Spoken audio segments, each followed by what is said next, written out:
What's your advice to Keir Starmer, sir? He seems to be on the brink.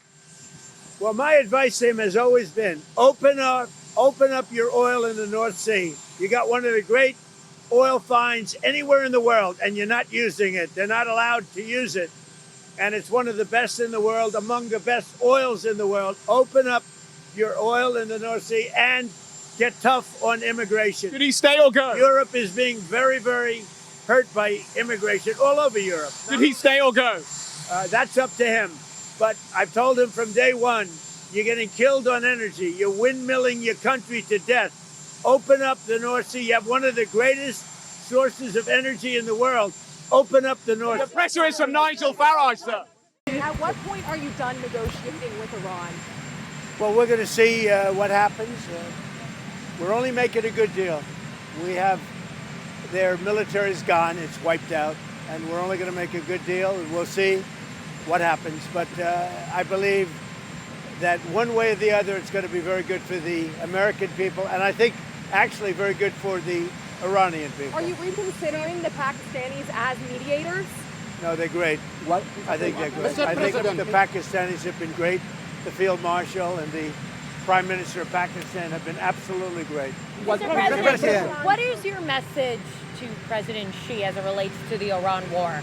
Well, I think number one, we're going to have a long talk about it. I think he's been relatively good, to be honest with you. You look at the blockade, no problems. They get a lot of their oil from that area. We've had no problem, and he's been a friend of mine. He's been somebody that we get along with. And I think you're going to see that good things are going to happen. This is going to be a very exciting trip. A lot of good things are going to happen. Mr. President, do you think he needs to intervene at all with the Iranians? I don't do you think he can does, help no. in any way? No, I don't think we need any help with Iran. We'll win it one way or the other. We'll win it. We'll win it peacefully or otherwise. Their Navy's gone. Their Air Force is gone. Every single element of their war machine is gone. They've killed a lot of people. They've killed 42,000 people at least over the last month and a half.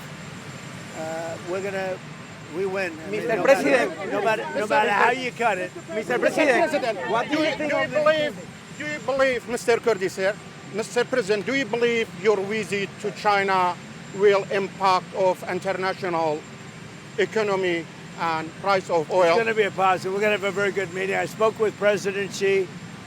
We both look forward to the meeting. It's going to be great. Mr. President, Mr. President, what is going to be your red line to end the ceasefire for you? What will it take to pull the plug? Well, we're going to see, and we'll be thinking about it on the flight, and we'll be thinking about it for the next little while. But we've beaten their military very soundly. That's over with. The blockade is very effective. It's been 100% effective. And one way or the other, it's going to work out very well. It's going to work out very well. I think you're going to have so much oil, you're going to have a gusher of oil like you've never had before. I have a great relationship with President Xi, and I think it's going to remain that way. We have a lot of things to discuss. I wouldn't say Iran is one of them, to be honest with you, because we have Iran very much under control. We're either going to make a deal or they're going to be decimated. So one way or the other, we win. But we're going to be talking with President Xi about a lot of different things. I would say more than anything else will be trade. Just to clarify, did you say that you promised to bring inflation down? It's now at its highest level in 3 years. Are your policies not working? No, What's my happening? policies are working incredibly. If you go back to just before the war, for the last 3 months, inflation was at 1.7%. Now, we had a choice. Let these lunatics have a nuclear weapon. If you want to do that, then you're a stupid person, and you happen to be. I mean, I know you very well.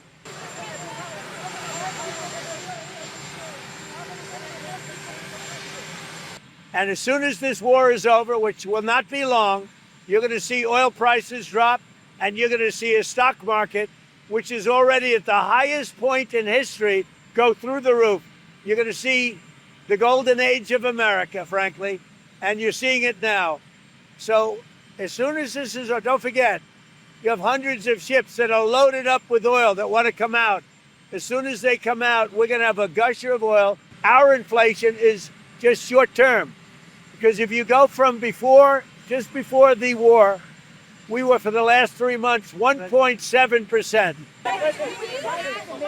Kerry to resign, sir? Or did you fire your FBI Well, I don't want to commissioner? say, but Marty's a great guy. He's a friend of mine. He's a wonderful man, and he's going to be off. And the assistant, the deputy, is taking over temporarily until we find. Everybody wants that job. It's a very important job. Marty's a terrific guy, but he's going to go on and he's going to lead a good life. He was having some difficulty. You know, he's a great doctor, and he was having some difficulty, but he's going to go on and he's going to do well. Everybody wants that job. When you're negotiating with Iran, Mr. President, to what extent are Americans' financial situations motivating you to make a deal? Not even a little bit. The only thing that matters when I'm talking about Iran, they can't have a nuclear weapon. I don't think about Americans' financial situation. I don't think about anybody. I think about one thing. We cannot let Iran have a nuclear weapon. That's all. That's the only thing that motivates. A great relationship with President Xi, and I think it's going to remain that way. We have a lot of things to discuss.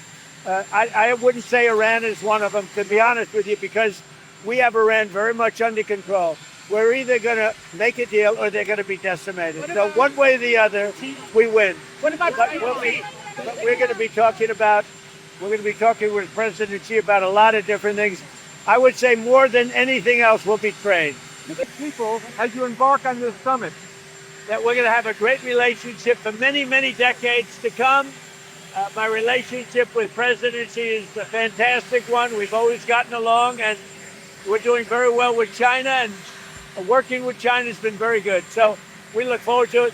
As you know, President Xi will be coming here toward the end of the year.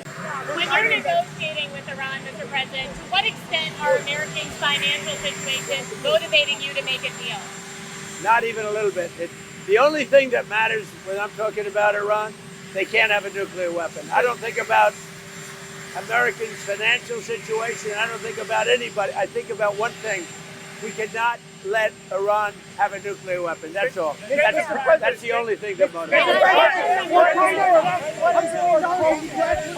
Did you say earlier that the only thing that matters to you when it comes to Iran is a nuclear weapon? You're not considering the financial impact of this war on Americans? The most important thing by far, including whether our stock market, which by the way is at an all-time high, but including whether or not our stock market goes up or down a little bit, the most important thing by far is Iran cannot have a nuclear weapon. What about the pressure on Americans and prices right now? Every How American concerned are you about understands. Americans, how they're feeling about Every what they're paying American, for food are you listening to me? Every American understands, and they just had a poll, like 85%, which is surprising. It's only that they understand that Iran cannot have a nuclear weapon.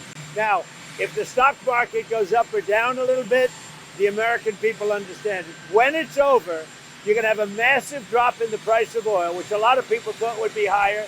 And I mean, it was $99 yesterday, which is low, which is relatively low. When this war is over, oil is going to drop, the stock market's going to go through the roof.